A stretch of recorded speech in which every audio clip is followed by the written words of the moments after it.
Welcome to the Skyns podcast. We are Skyns.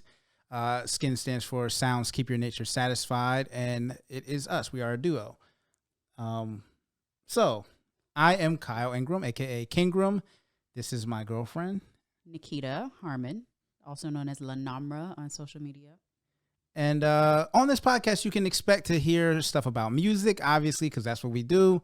We're also going to talk about relationship stuff, some sex stuff, some pop culture, whatever she likes to stalk Twitter. So I'm sure she'll be bringing you some of the Twitter feed drama. But this episode, we just want to get you guys, acquainted with who we are. We want to introduce ourselves a little bit. Right. So Skyns, we make music. I have always made music. I'm a music producer, artist, record label, it's not really, it's an indie label. So it's not like, I don't like the exec stuff. I don't do that whole thing, but I'm a music maker. I've been making music for a long time. I've done a lot of stuff. And, so my girlfriend became a singer because I kind of forced her.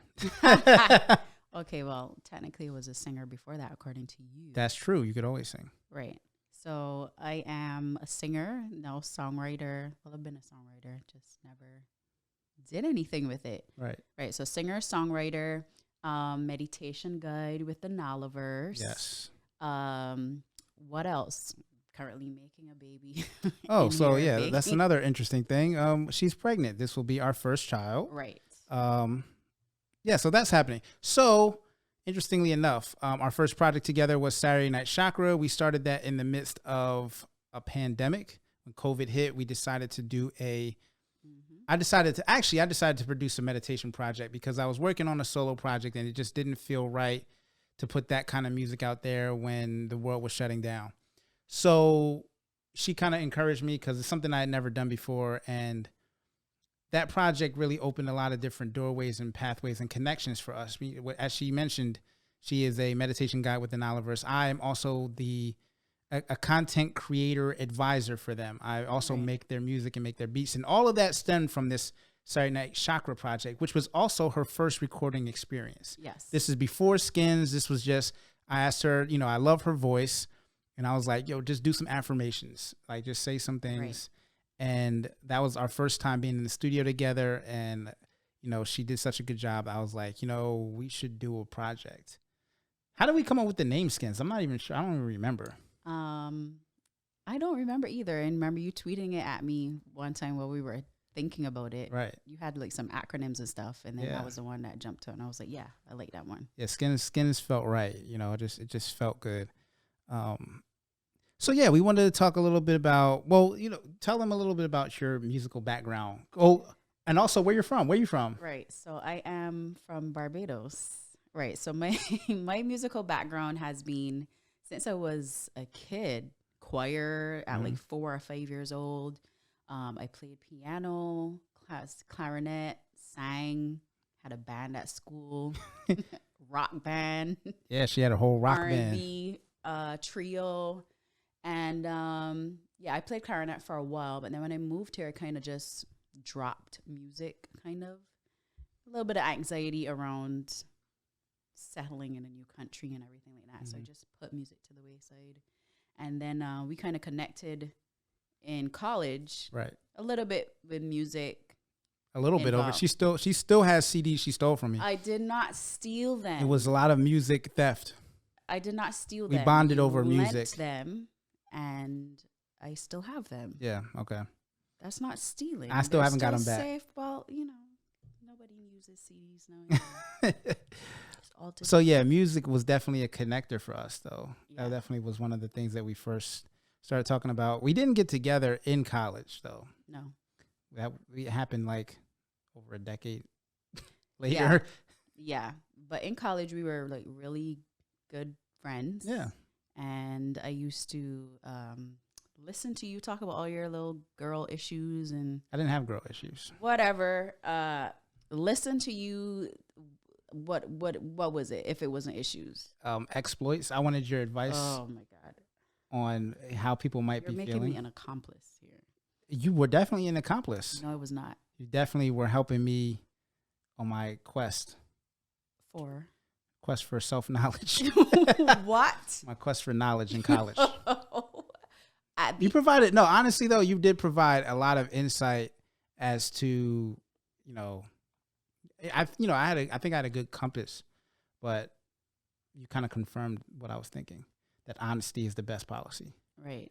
Because I was, young guys coming up, you're always trying to get with girls. You're trying to find different ways, and I just felt wrong lying. Like lying was never my thing, and I was trying to figure out like, can I just be honest? Can I just tell them what's up? And I would always talk. She would always be out in the hallway late at night, seeing me coming from one room, going to another room on a creek. Wildin'. I was wilding. I was full blown wilding. You were. Yeah. But we always had really long conversations, and we talked a lot about how that might make people feel, how I might like, how that would affect me. Right. And it gave me a lot of perspective into, from a woman's perspective, how they might be feeling about what was happening. And I think you did a good job of, you weren't an accomplice because I wasn't doing anything wrong. I'm still friends with a lot of the people that I knew from college. So how do you think that honesty, I guess that would be a principle for you? Having that principle of being honest. How has that helped you like with relationships from then through now, would you say? I think it's the best thing because it's difficult though, because when you're being honest with someone that you like and that likes you, there is the potential to hurt their feelings. Right. There can be hurt feelings, but the thing with me is it's better to do a short-term hurt feeling than have a long-term dramatic, now they hate you thing. Because that's where the hate comes from. The hate really comes from the lies, from the lack of trust. You can't have trust if there's no honesty. And I think a lot of people, they might have wanted something further with me, but they understood. I was telling them what was going on. They weren't caught by surprise. They weren't caught off guard. They were aware. And, they might be mad for a little bit, but they also will say. Because that is something that dudes sometimes do, right? Where they're everybody does it. Well, okay, fine. Okay. Don't necessarily tell the whole truth because you feel like you're protecting someone from something or whatever the case may be. And then that just blows up. I think a lot of people say that they're protecting. A lot of people use that idea of protecting, right? Like, I'm going to protect you from this harsh truth, when really they're protecting themselves from the reaction, and from the pain right. of what that truth might be. Right. And it's difficult to, it's difficult to confront your own truth. Like, you have to be crystal clear on what you're looking for, right? Like, I could say to, and in college, I was always upfront. Like, I am not trying to have a girlfriend. That's not what I'm trying to do. Girls would come to my room, we'd be hanging out, and, we'd be touchy-feely, and I'd say to them, listen, we can do this, we can still be friends, but this does not mean that we're going to be in a relationship. Right. We don't have to, I would literally say, we don't have to do this. We can still just be friends. Yeah.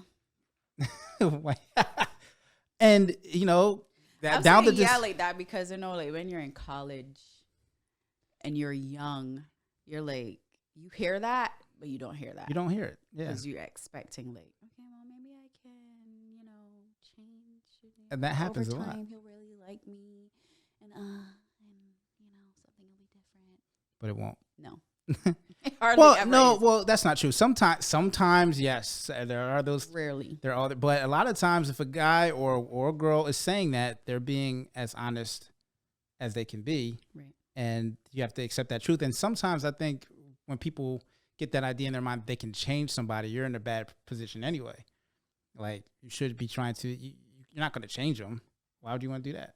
Yeah, but when you're young. Yeah, it's life lessons. But yeah, I heard that. I'm sure that there were people that had that in mind. But the thing is this: even when they can't change your mind, even when they realize, like, oh, he really meant that, they cannot be mad at me.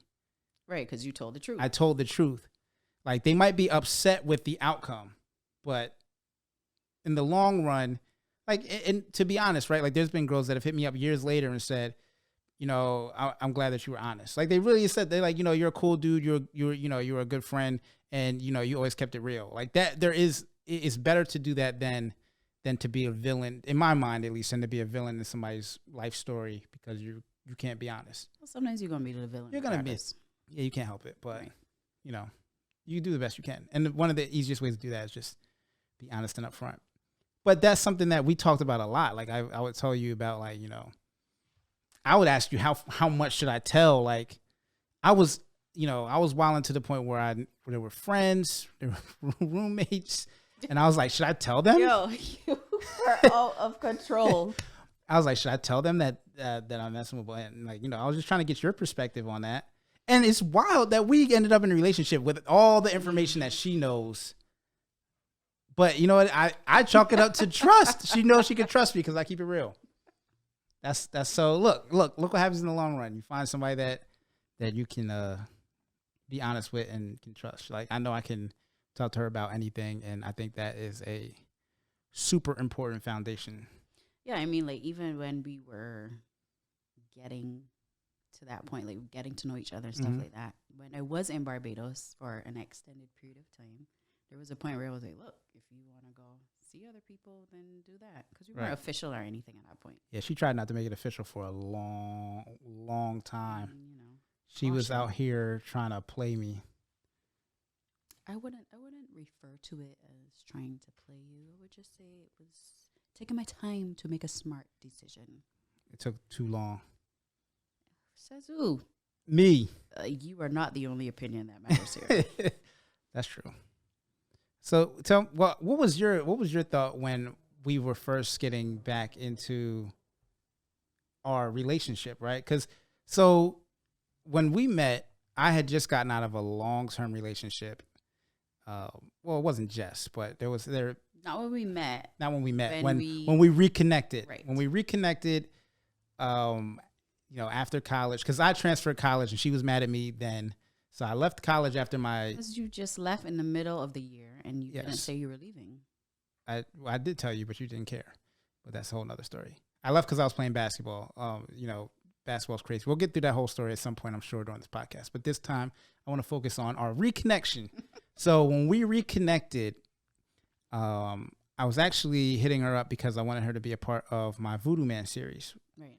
And she had I thought she would have a really interesting perspective coming from Caribbean, a Black Caribbean experience in terms of what systemic racism looks like there, what the culture is like there. And, you know, I was looking at her Instagram and I was like, ho, Thakita is real. Oh my gosh. So I asked her, you know, I was like, so what's going on? How you been? What's up with life? You know, the what's up with life question. And she was telling me that she wasn't ready for a relationship. Like I wasn't not ready. I just wasn't looking. No, you said you weren't. You didn't even want one. Right. Your life wasn't. Your words were your life was not set up for. It was not. Right. It was not on my list of priorities, interests, concerns, cares, nothing like that. Right. So, yeah, we just reconnected on some friendship stuff because that boundary was drawn. But when you realized that I was trying to make that that move, try to bust that move, what was your initial reaction? Do you remember? If I remember correctly, I think my initial reaction still was like, okay, I'm still not set up for this. And then eventually, I think my next reaction was, all right, so look, if this is what you really want to do, I'm not interested in playing games here. Like, if you like me, let's just be straight up and honest about it. Let's just, you know, be direct, no games or whatever, because I don't have time. I don't have the energy, don't have the bandwidth. Right. So either it's here or you're not. Right. Right. But I also, at the time, I didn't ask you to like stop seeing other people or anything like that. You actually tried to encourage me to see other people, which I was like, I was like, what is this? What are you doing? Because, you know, dating is dating. I'm not a fan of dating, but I felt like we were miles. I was in Massachusetts. You were in Jersey. Right. I felt like you was trying to give an excuse, though. That's not an excuse. I think that's reasonable. No, I thought you were trying to give an excuse to not keep it for real. Like, oh, you're talking to this person. That's how I felt like you was trying to trap me. So you didn't have to be. You didn't have to. You're trying to set me up. Trying to trap you. You're trying to set me up. He's like, yeah, you can talk to somebody else, and then I'll be like, yeah, I was out on a date. Like, oh, well, guess we can't be together then. But obviously, that's not what it was. Well, it didn't happen. I'm the type of person, like, this is a lesson I learned a long time ago. Stuff like that. Like, I don't ask questions that I don't want the answer to. So I wouldn't make that suggestion if I wasn't really ready. I just wasn't sure. I mean, now I know that, but at the time I was like, right. Like at that part of my life, that stage of my life, I was absolutely ready. Like if you're dating, okay, that's fine, cool, date. I was like, what? Because to do? My thing was like I was not going to prioritize you at that point. Like just did not have the energy. Now earlier phase of my life, like back in college, I would have told you, yeah, you could date other people, and I'd be like, he's dating other people. No. Right. Yeah, I wasn't sure what was going on. But growth. Yeah. We both did a lot of growing. I think we reconnected at a really good time in our lives for a relationship to happen. And I think a lot of people are looking for relationships, but they haven't done enough work on themselves for a relationship to work. The work is ongoing. Yes. It never stops. Yeah. But you also have to be ready. Yeah. You have to be ready. Like it's a psychological thing, right? Like you got to be prepared to be dedicated. Like, which is what you were saying you weren't, which I understood. Right, because I was dedicated to what I was doing at that time. Right. Which was taking care of other people, which takes a lot of energy. Right. So I understood that. So back to Contact, though. Okay, we're going to go back to music. So musically, what would you say, like, your inspirations are? Ooh. Your top. This is always a hard question for you to answer. Your answers change all the time. I know. I got so many. But, okay, let's keep it specific to, like, Contact. Okay, so Contact. Like, what were we going for? So initially, when we started the Skyns music, I was listening to a lot of Black Coffee. I was listening to a lot of, like, Afro House. And I was thinking that we could do something interesting in that kind of space. It was more up-tempo, kind of like vibey, like vibe lounge, skate music. Right. That was the initial thought when we started the group. Like, you know, and our rule was we're just gonna have fun with it. Like I gave her a rule as a songwriter because I know she has a tendency to put a lot of pressure on herself when she's doing things. Like she's a perfectionist. Yeah. And I was like, listen, don't do that. Recovering perfectionist. I was like, listen, don't do that. Just have fun with it. Like, we're just going to do this to have fun and see what happens. That was like what we did in the studio. We didn't put too much pressure on the songwriting process. So I would make beats that I thought fit that vibe, and I'd let her sit with them. We go in the studio and we'd write. Yeah. So and it just kind of flowed. Yeah, it just kind of flowed. So my influences for Skyns specifically was, you know, Black Coffee, Jamiroquai. Heavy on that. You know, Roy Ayers, like that kind of Running Away. Come on, that might be the best skate song of all time. that thing crazy. So that, you know, that's kind of the vibe I was looking for in what we were doing, but it kind of took a different turn as she started listening to more beats. You know, you were like, so what do you think? What do you think, Skyns? What was your inspiration? It was definitely not necessarily like specific artists out there, but just a sound, at least that I was going for. Mm-hmm. Not even as a vocalist, but just the beats that I chose, basically, yeah. So like more of a vibey, loungy skate, because that's been one of my goals musically. Right. To just have music that people can really vibe out to the point like skating, you just go on a skating rink and just vibe out. Yeah, skate music's a thing. And it's funny because skating is coming back. Like skating skipped generations a little bit. I think so. Like skating was mad cool in like the 70s. Like there was mad, like, you know, if you look at those skating rinks were popping. The 90s, there's clips of people skating. Early 2000s. Early 2000s, you know, like the roll bounce, like T.I. and right, because I remember like going to Central Park in like the early 2000s when I'd be here for summer and like late 90s and just watching people, like there's a whole like big skate. Right. It's not even like a rink. They just like set up in the street in Central Park and they just be vibing out to R&B and disco and all this stuff. Right. And I'm like, that looks so cool, but I can't. Yeah, but then our generation, I mean, we're doing it now. Yeah. But then we kind of like in the 2010s, late 2000s, people just stopped skating. Yeah. Like, I don't know what happened. Yeah. Like, what was going on? But I think like the younger generation, the ones, what would that be? Gen Z? The Gen Zers are skating. Gen Zers, Well, yeah, I right. mean, actually, I think the skating is just, I think it's just coming back overall. Like, I think that that's one of those activities that people are getting Which back is into. interesting with COVID. Well, I think that might have helped actually, because people are looking for things Probably. to do outside. Yeah, you might have a point there. You just go buy a pair of Yeah, skates and just go outside you and need an activity. You need Yeah. something you can do, and you want to get out. So skating gives you something to do, right. which I think kind of may have boosted the interest in skating.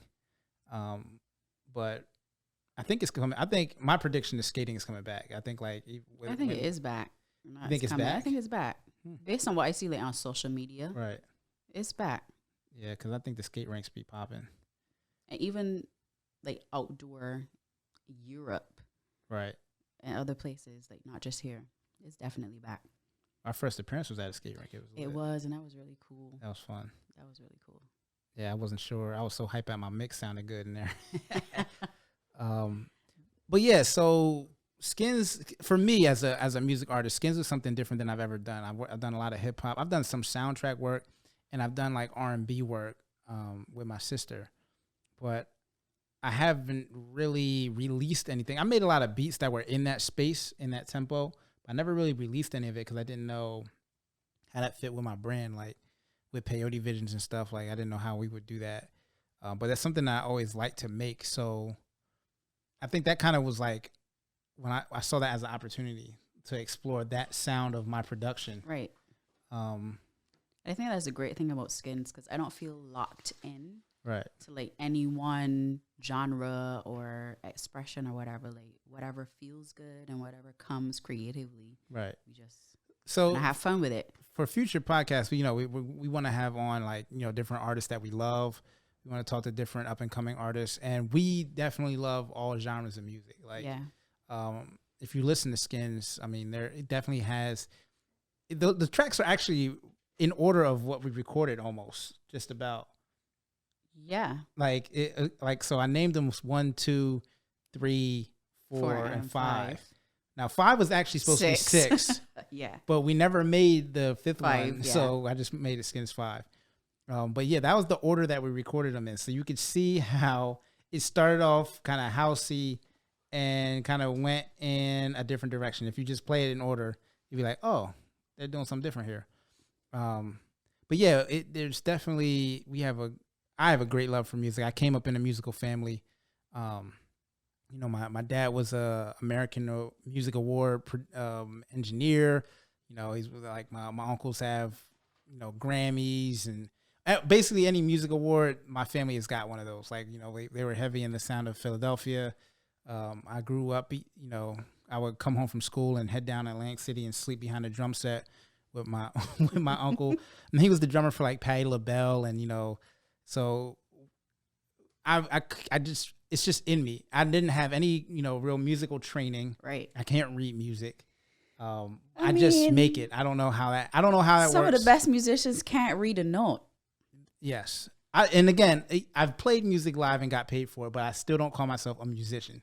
I'm a producer, but I know so many talented and great musicians that I'm like, yo, I can't do that. And to me, that's also kind of why I never call myself like a singer. Oh, but you be singing though.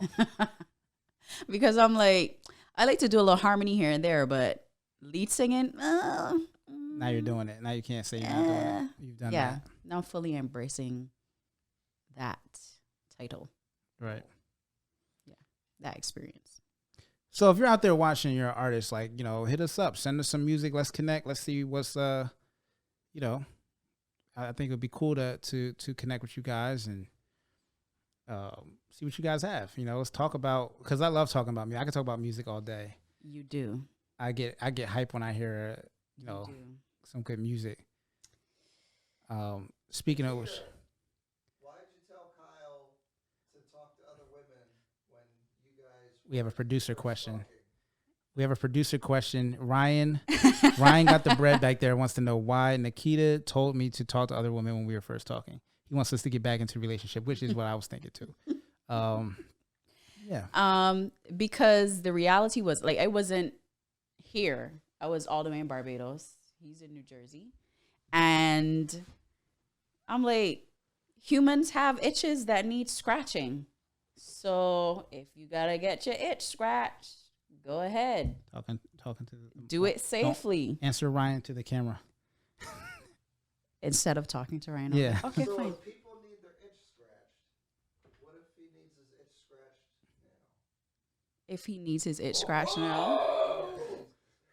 Ryan. So Ryan, the producer, who you can't hear, said, "If what if I need my itch scratched now?" Do you need your itch scratched now? Well, no. But yeah. So what do you? How do you? What do you think? Well, I mean, we communicate. Yes. So that's not something that has come up. Like you, Right. I will say this though. This is something that I wasn't planning on talking about this, but I will say this: pregnancy is different. yeah. Pregnancy is I've never been. I don't go ahead. Finish. I've never been with a pregnant woman. So I didn't know what to expect, like in terms of sex.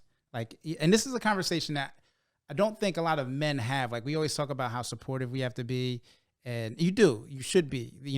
What a woman is doing in creating life is one of the most miraculous things in the world. Like, just making life is crazy. So you should be supportive and you should be communicative. But in terms of, you have to adjust your personal values. Like, you can't just be like, hey, I'm trying, like, what's up? I'm trying to get some. You have to understand that there's hormonal shifts. Yeah, like, I didn't expect everything that happened to my body and my mind with pregnancy to happen. Right. Like, people always talk about, yeah, and there are going to be changes. You're going to have aches and pains. You're going to have this. But nobody really talks about how it actually affects your sexual relationship. Right. If you're in a committed relationship. Right. So to the itch being scratched question, like, us getting into a relationship, our thing was like, okay, we're committed to each other. Right. And if at any point the discussion needs to come up about expanding or whatever and you want to call it. And to be honest, we've talked about a lot of different things. Yeah. We have discussed, like, polyamory and harems and all types of stuff. We've talked about all types of stuff, and bringing in, expanding and all types of. Right. We've had all those conversations. Yeah. But pregnancy is, for me, I don't think people have an honest enough conversation about how it actually can affect a relationship.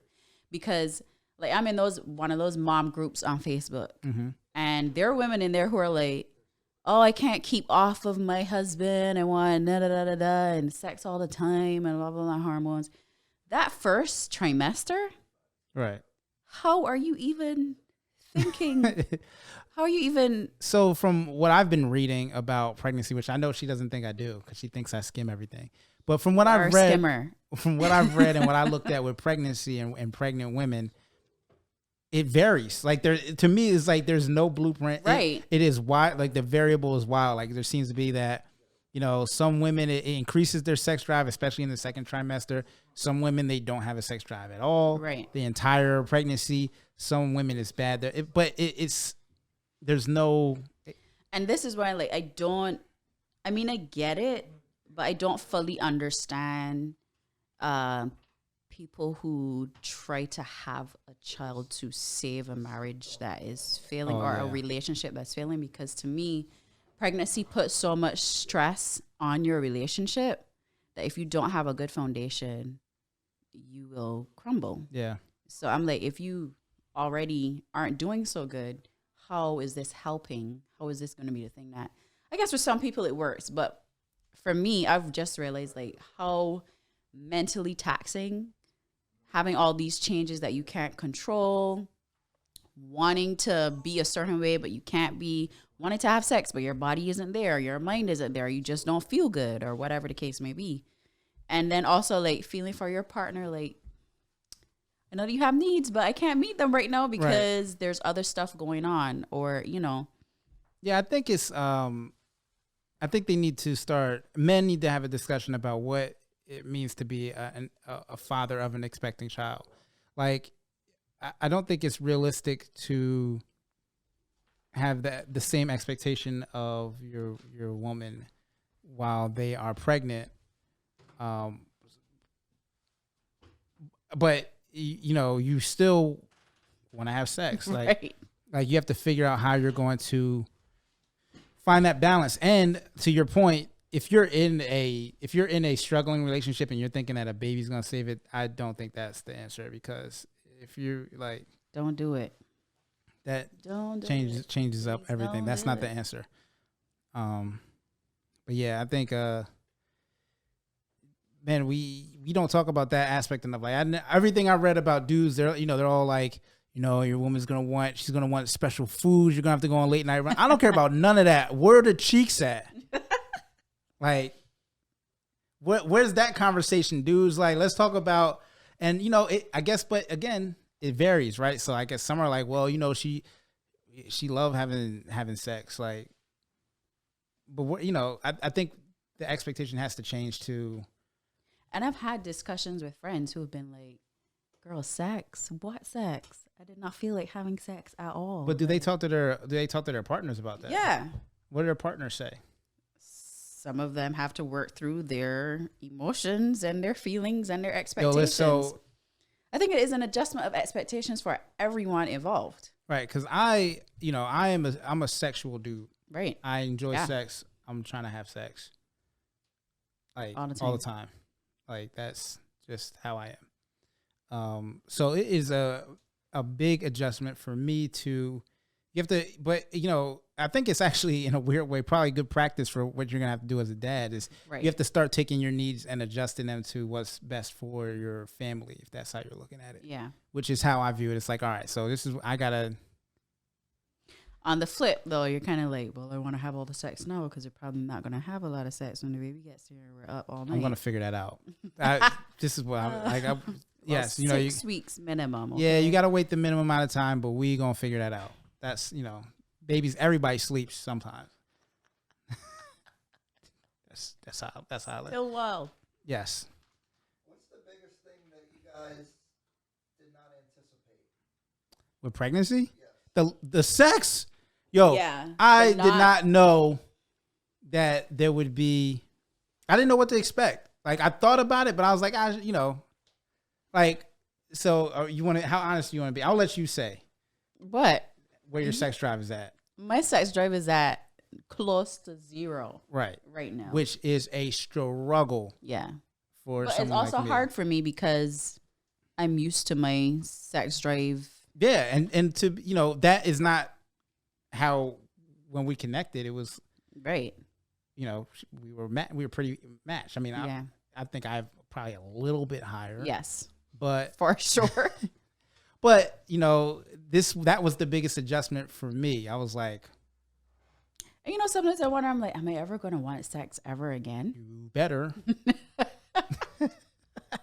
Well, I think like that's not a conversation. I've had this conversation with very few people because it's not honest. This honest conversation. It's not an easy thing to discuss. Right. I think that there's like a lot of. I always say this about American culture, right? Like we don't talk about sex enough in general at all. Like there's some kind of shame. Not a productive. Yeah, healthy not in terms of like sexual health or sexual awareness or knowledge. It's like, it's the way we talk about it is weird. So I don't think there are enough like open conversations or places to discuss like, sex drive during pregnancy. Like that's where have you seen that? So, that to me has been the biggest adjustment. I mean, you learn as a man, you learn a lot quickly about reproductive organs, about how babies form, about their size, about, it's amazing. Like, it was like week 5 or week 6, they had hands. Yeah, they started forming. I couldn't believe that. I don't know why. For some reason, like, I was like, the baby has hands already in there. Like, that crap just blew my mind for some reason. The weeks might be off, but it might be off. But it was early. It was earlier than I thought. Right. Yeah. I was like, wow, they have hands. The hardest thing for me, like, beyond the sex, has been like the changes to my, not just my body, but mentally. And the sex is part of it. Like, not being able to. I know that bothers you. Yeah, like not being able to put yourself in a mind frame. I don't feel in control all the time Right. of what I feel or what my body is doing. And it's like weird things. And also like physically, like some days my limit is here. like Right. in terms of what I can do. Cause prior to this, like I have like a type of hip impingement. Right. So my femurs are attached in a way that's facing more backward than the average person's. And that was becoming an issue with pain management before I got pregnant. Right. And now that I'm pregnant, and what happens, this is the other thing, like people don't get into, like if you haven't been around pregnant people or never been pregnant, there's a lot of like little details with pregnancy that you don't know about until you're there. So you just think stuff is growing in here and that's it. You don't think about the fact that organs have to move around to make space for the baby. You don't think about hormones that are releasing or loosening up your ligaments.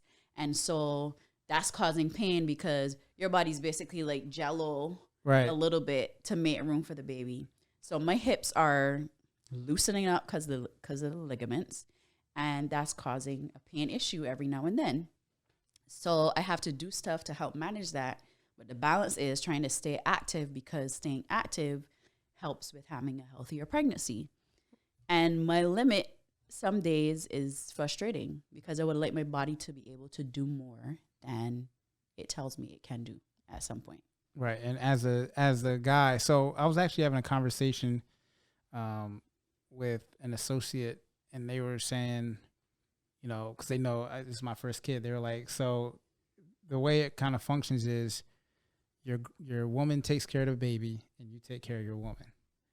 And I was like, that's a nice, simple way of of putting it. Like, that's kind of how I view my role, is to make sure that, you know, she has what she needs and she is doing, you know, so the last thing I want to do is try to stress her out about any of that stuff. So, you know. You've been doing a pretty good job. Right. Yeah. Although, you know, sometimes I know that I'm a little hard. Well, thanks. On you, but yeah. Yeah. You know. I haven't had any freakouts, though. I'm very surprised with that. I haven't had any, like, hormonal outbursts or breakdowns or spirals or anything like that. You know, there's still time. Yes. But so far it's been, you know, I think it's been pretty decent. You know, the biggest surprise has been, you know, just the sex. But, you know, we live in the era of Pornhub, so, you know, I'm all right. Yeah. What are the biggest things that you are worried about for the future and having a baby and all that stuff? Oh, wow. Well, I feel like that's a whole episode right there, bro. TLDR version. What's on your mind? So Ryan, the producer, is asking. He has a whole bunch of questions for us that we didn't know about. Right. You know, we did say we should get him a mic, but he's over there stewing for questions. So what's the biggest concern? Ryan got the bread, who's producing this, asked us what are our biggest concerns about, you know, having a kid. My biggest concern is right now the state of the world, right? Like we're in the middle of a pandemic still.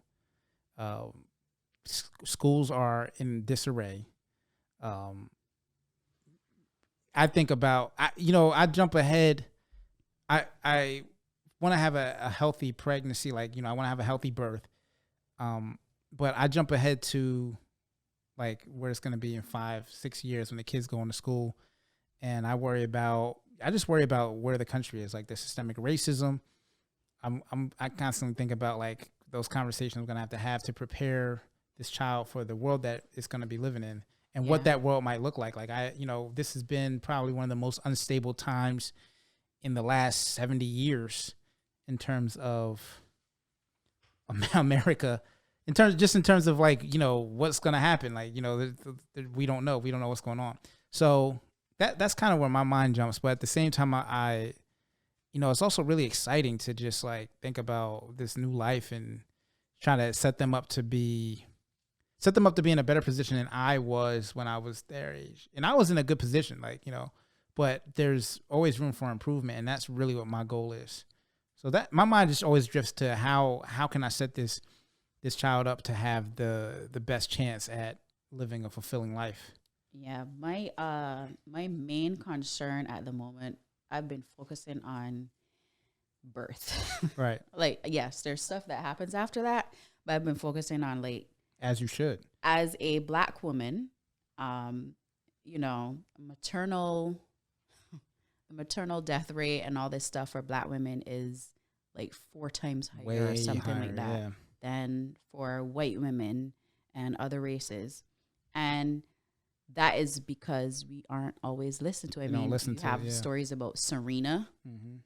Beyonce, and these are like wealthy, powerful women. These are queens in the Black. Right. These are queens in the world. Forget the Black Right. world. They're in the world. They're who have, you know, like achievements well known, and they still weren't listened to, right? Like they had issues. Serena had a blood clot. They didn't Right. listen to her when she was saying, you know, I didn't feel well, whatever.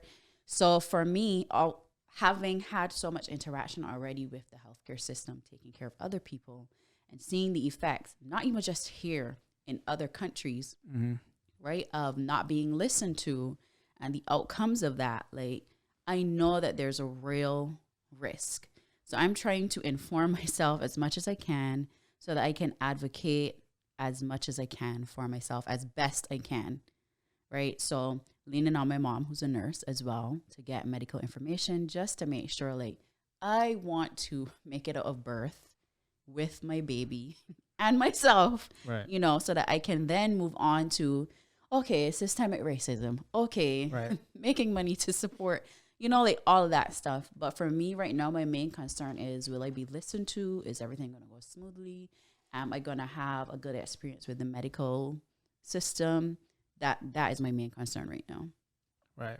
Yeah.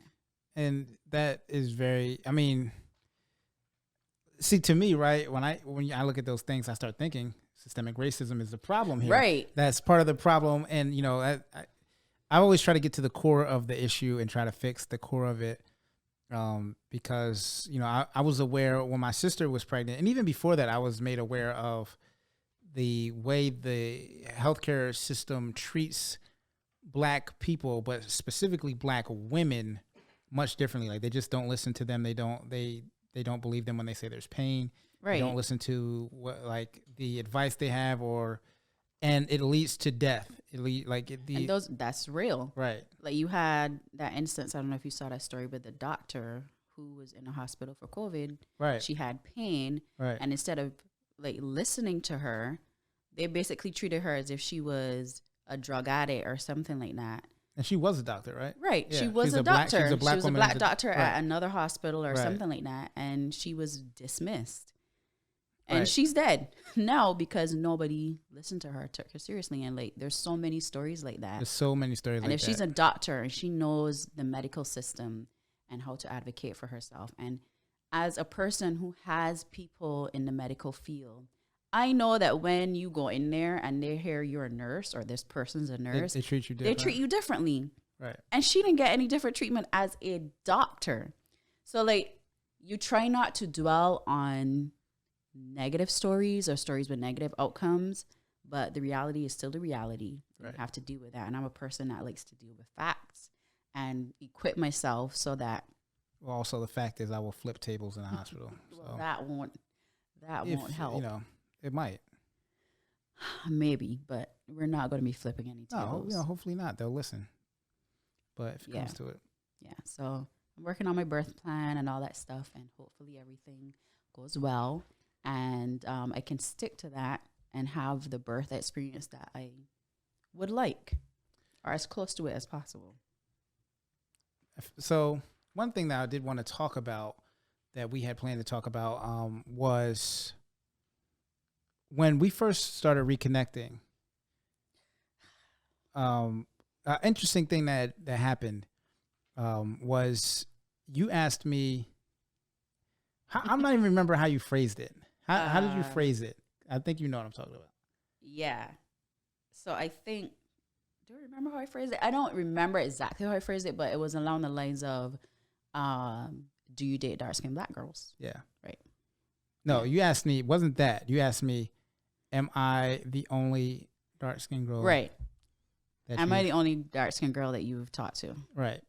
And it was a shocking question to me because Why was that shocking? Because I realized that even in like as pro-black as I am, you still felt the need to see if I was somehow fetishizing because you as a you person. could be pro-black. There's a lot of pro-black people. That has nothing to do with who you date. Yeah, I understand where you're coming from now, but it just took me back. Like when you asked me that and I realized what the implication was, I was like, oh, she thinks I don't know what, I'm not sure exactly what you thought.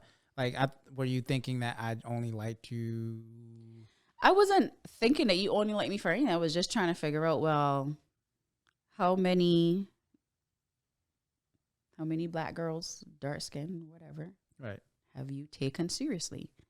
well, and I haven't taken a lot. There was only a few girls. You haven't taken a lot of people seriously. Yeah. Let's just Right. put that out there. And to be fair, I guess the ratio will be like a third of the serious ones were black, and that one was not. She was not dark skinned. So Right. if you look at my serious relationships, it would seem like I had a type. Which I still think you have a type, but Definitely don't. that's a debate. I definitely don't have a type. But my reason for asking that was based on my experience. Like, I have had experience with dudes who like to have sex with black women, sure, Mhm. but they will never seriously date or be seen in public with dark-skinned black women. And that is what was shocking. That thought. I was like, because one, this, and I know people out there might be like, yeah, okay, guy, but I'm not having sex with somebody that I can't be seen with. Okay, but this is why we haven't watched it yet, and I think this is why we need to watch the latest season of Married at First Sight. Because there's a dude on there who married this chick, Mm-hmm. slept with her multiple times, Mm-hmm. and then said to her, you know what? I'm not attracted to you. After he slept with her. I don't understand this. I don't understand that thought. Maybe we need to take a poll. How many people in here slept with probably everybody. with women that they're not attracted to at all? Like, don't. Kevo, what's up, Kev? Kevo said chill. So this is a thing. No, it is. I know a lot of dudes that will. So one of my uncles, I ain't gonna say no names. One of my you uncles gonna expose the fam? One of my uncles used to have a saying, "It all looks the same when the lights go out." I disagree. I also like to have lights on because this is just me speaking. I'm not speaking for men because that is different. For me, like there's a thing with post-nut clarity. I'm not with that. I'm not with the post-nut. I need clarity the whole time. I need clarity before. I need pre-nut clarity. I need during nut. I want to see the whole thing. That's just how I get down. If I can't see myself, I can't do it. Like that's how I function. Right. Like if I nut and then I'm like, ugh, I gotta get away. That's not a good look. Like I shouldn't have done that. But you know what? Apparently this happens a lot. It does happen a lot. And as a darker skinned black woman, like I said, I've had experiences like I don't know that these dudes didn't like me. I think I'm a pretty likable person. And based on their behavior, I have to assume that they like me to some degree. Right. But it's never I will actually date you kind of thing. You know what I also hear? Well, that I think you've mentioned in that some darker skinned women have said that you've probably they say you're pretty for a dark skinned girl. Right. And I thought initially that's kind of what I felt you were getting at. Like you were like, are you saying that you don't really like dark skinned girls, but I'm an exception? Like that's the vibe I got. I've actually had to do that. I was in a relationship a long time. This is when I was younger. But in years later, like talking to him on like some, we cordial and stuff like that or whatever. He said to me something along the lines of like, essentially that I should feel special because I was like the only dark skinned person that he was in a relationship with, like the only person that he felt like was special enough to be in a relationship with. This is a dude that is just as dark as me, if not darker, right? Which is a weird phenomenon. So I'm like, how do you think that this is a compliment? Right. Where, who told you that? Who said that? Who said that? Yeah, that is, so at first I was, like, when you asked me that question and I was analyzing how I felt about it, first I felt attacked. I was like, you trying to say I don't like dark-skinned girls? You trying to say that I'm colorist? Are you trying to accuse me open-minded woke voodoo man of being some kind of that bigot? dude is pro-black. He's like a Pan-Africanist. Yes. So then, but after that initial wave happened, I thought, wow, the amount of anti-blackness that's in the world has made you have to ask this question of somebody that you're trying to take serious. And that is upsetting to me. Like the fact that even amongst your own people that should have your back, like black men should have your back and your front, that like you have to ask them, like, do you really like me, or is this like, what is this? Like, is this some kind of fetish you have, or am I just like that? And that upset me in a different way. And I was like, yo, we got to do better than that as black people. And this is a conversation that I think we need to have. And we need to understand that, you know, I'm, you know, all right, so you guys see me, I'm light skinned. I got curly hair. I have the light skin privilege. I have long hair privilege. People think I'm Samoan. People think I'm whatever I tell them. I used to do that as a kid when I was growing up. I used to be like, they'd be like, oh, so first of all, they say, what are you? Like human? But they'd be like, what are you? And I'd be like, I'm Egyptian. I'm not. They believe it though. I say, I'm Hawaiian. They believe it. They believe anything I tell them, except for if I say, oh, I'm black. You can't be black. Right. They'd be like, you can't be black. There's no way you're black with that hair. You got to be mixed with something. That's what I used to always hear.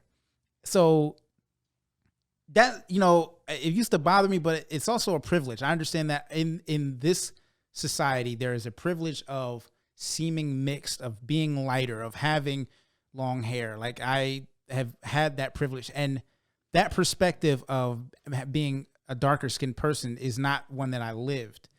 And it hurt me to think that a person I cared about was having to ask me these questions because of because of her life experiences. And, you know, I was like, yo, this is unacceptable. Right. This is not an acceptable world. You know, like even growing up in West Indian culture, Caribbean culture, Bajan culture, there is this kind of like, I don't want to say glorifying, but that probably is the accurate word. Mm-hmm. This elevation of, we call them clear skin. Clear skin. No. There's no S on the end. Clear skin. What, y'all love to put S's on the end. I'm still trying to learn. I'm still trying to get my Bajan slang up. Y'all got to bear with me. We also say like red skin and stuff like that, right? And it has nothing to do with Native American. Red man. Right. We would call you red man. Yeah. Right. So there is this elevation of lighter skin, and that just, all of that has to do dating back to slavery, proximity to whiteness. Right. So the society, even though it's a majority black society, yeah, there are white people there, and there's a whole set of privilege that comes along with being white, even if you aren't Bajan. Right. Because I've seen like expats move to Barbados and fit right in to white Bajan culture, right? Because there's just this, right? There's seamless, right?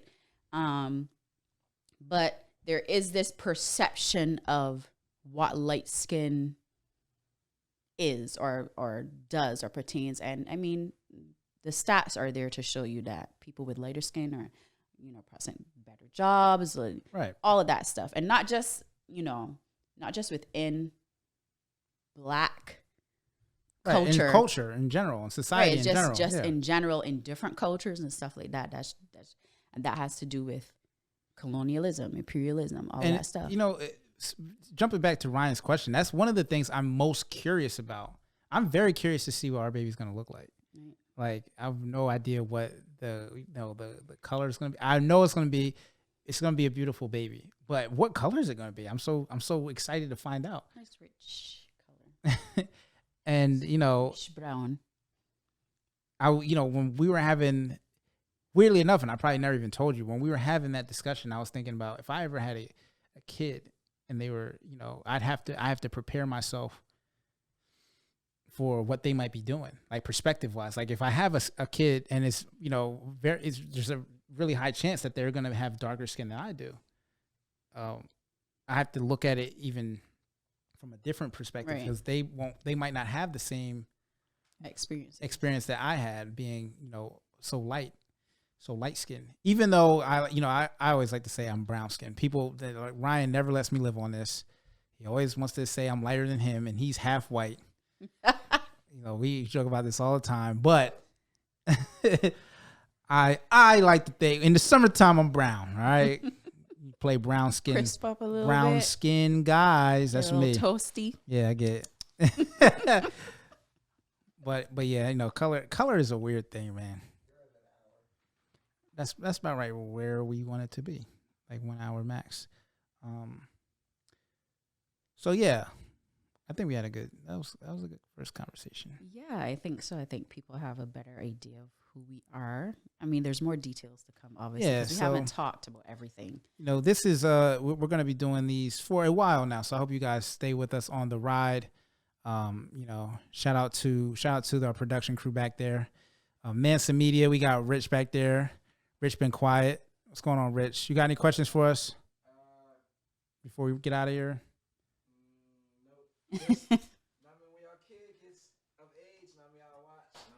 Rich got experience. Rich is the only dad in here. So Rich. So Rich is the dad. So I gotta hit him up for some tips. He said he got a 9-year-old. Kevin got no kids. Kev got hot sauce though. Hustle Sauce. This podcast is brought to you by Hustle Sauce, our first sponsor. He keeps the Hustle Sauce. He got it back. He just put it in his pocket. This podcast is sponsored by Hustle Sauce. Get you a pair. Follow Hustle Sauce. That's 2 S's, right? Swag. 2 S's. Hustle Sauce on Instagram, on IG. Go follow Hustle Sauce. Get you some. Nikita said she gonna help you get some more, get that flavor profile right. My guy Ryan Got the Bread. Make sure you check out his podcast, Ryan Got the Bread podcast, and all that. We are Skyns. Skyns stands for Sounds Keep Your Nature Satisfied. Yes. So go listen to our project Contact. It is available everywhere. Yes. Follow us on everything at Skyns Music. That's SKYNS MUSIC. Skyns Music with a Y. Instagram, Facebook. Yep. Follow us there. Follow our YouTube channel. We'll be putting out, episodes like this. We also have music videos we'll be doing, and all types of content. We're going to be doing some lives on IG, talking about some stuff. Yeah. So follow us. Join the journey. We're going to be talking about a whole bunch of stuff. We want to hear from you guys. We're open to having guests. We're going to be talking about pop culture and all types of stuff. I'm excited. I had a lot of fun. It's always fun. We haven't dove into it, but it's really interesting to be able to do this with someone you love and build this brand with someone that you really care about, and see her step into this creative path, step into her own. And, I feel lucky to be able to do that. So that's sweet. It's going to be fun. Yeah, I think it will be fun. I'm excited. All right. So tune in next time. Follow us, subscribe, smash that like button, smash that subscribe button. What they say, YouTubers, all them YouTuber things, smash stuff.